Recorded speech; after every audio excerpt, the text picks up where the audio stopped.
बिस्मिल्लाहिर्रहमानिर्रहीम। अस्सलाम वालेकुम नाजरीन, मैं हूं साकिब बशीर। नाजरीन, दुआ ज़हरा केस से मुतल्लिक 4 सवालात हैं, उनके हवाले से बात करेंगे। अगरचे गाहे बगाहे इन पे बात होती रही है, लेकिन स्पेसिफिकली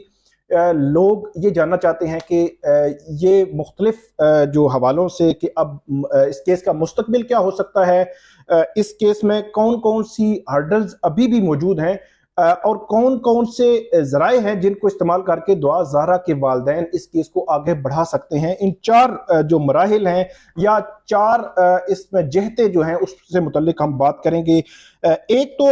ये कि ये केस जो है वो इस वक्त ख़त्म हो चुका है या इस केस में फर्दर क्या हो सकता है, क्योंकि दुआ ज़हरा के वालिद के जो वकील हैं उनका क्लेम मुख्तलिफ है, और जहीर का जो वकील है या जहीर की फैमिली का जो वकील है उनका क्लेम मुख्तलिफ है। इस पर बात करेंगे।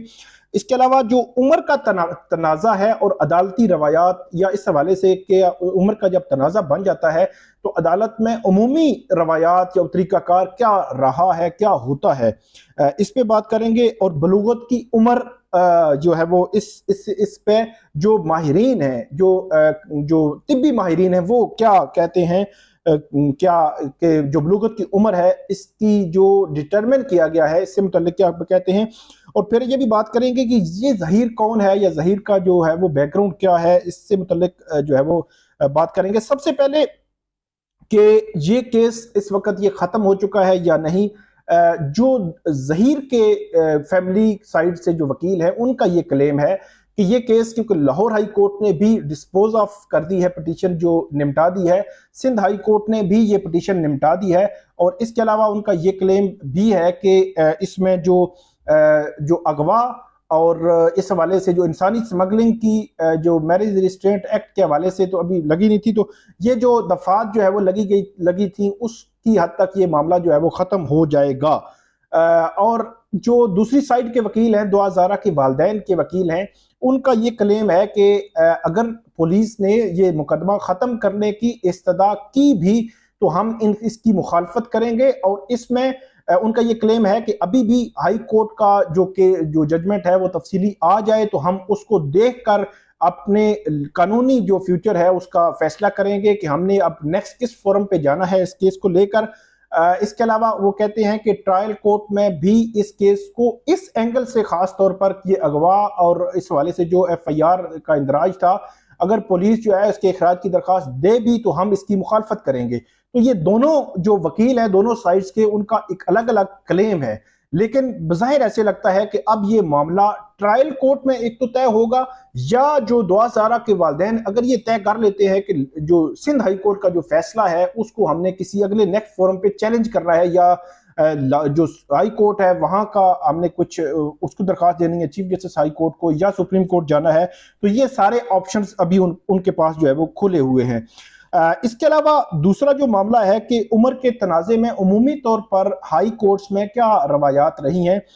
उमूमी तौर पर होता यही है कि इसी तरह अदालतें जो है वो मेडिकल की बुनियाद, मेडिकल रिपोर्ट जो है वो तलब करती हैं या टेस्ट करवाती हैं, और उसके बाद उसका जो है वो डिटरमिन होता है। लेकिन दुआ ज़हरा और निमरा के केस में, खास तौर पर दुआ ज़हरा के केस में एक बड़ा जो है वो सवाल उठाया है, और इस सवाल पे बहुत बड़े पैमाने पे डिस्कशन हो रही है। डिस्कशन ये है कि नादरा का जो रिकॉर्ड है वो बड़ा एथेंटिक समझा जाता है, या जो आपकी एजुकेशनल रिकॉर्ड होता है उसको भी बड़ा एथेंटिक समझा जाता है, या जो निकाह के हवाले से रिकॉर्ड होता है उसको भी बड़ा एथेंटिक समझा जाता है। इन तीनों किस्म के रिकॉर्ड्स की मौजूदगी में जो मेडिकल करवाया गया वो इससे मैच नहीं कर रहा। तो ये एक ऐसा सवाल है जिसने सोशल मीडिया पर एक नई डिबेट को जनरेट किया है। तो इस सवाल के हवाले से भी अदालतों में तरीकाकार तो यही रहा है कि इस किस्म की अगर निकाह होते हैं तो उसका मेडिकल करवा के रिपोर्ट के मुताबिक फैसला किया जाता है। लेकिन ये जो एक नई बहस जनरेट हुई है, मेरा ये ख्याल है कि इसको अदालतों को इसको भी देखना चाहिए कि जब एक ऑथेंटिक चीजें भी मौजूद हैं और दूसरी तरफ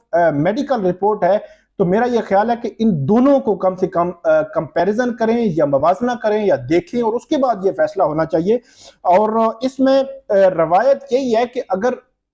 अमूमी तौर पर सिंगल बेंच ये केस सुन रहा होता है या सिंध हाई कोर्ट में डिवीजन बेंच जो है वो केस सुनता है, तो इसमें नेक्स्ट फिर ये है कि आप या तो चीफ जस्टिस जो मुतलका हाई कोर्ट के हैं उनको लार्जर बेंच की भी दरखास्त दे सकते हैं, या फिर इस मामले को लेकर सुप्रीम कोर्ट में भी जा सकते हैं। जो इसमें जो फैक्चुअली डिस्प्यूट्स हैं, वो जो सिंध हाई कोर्ट ने लिखा था वो ट्रायल कोर्ट में ही हल होने हैं। ये जनरली जो है वो देख सकती है सुप्रीम कोर्ट, या किसी भी नेक्स्ट फोरम पे वो अगर लेके जाते हैं तो वो देख सकते हैं। जो बलूगत की उम्र है उसके हवाले से जो तिब्बी माहिरीन हैं उनकी मुख्तलिफ आरा हैं, या तिब्बी माहिरीन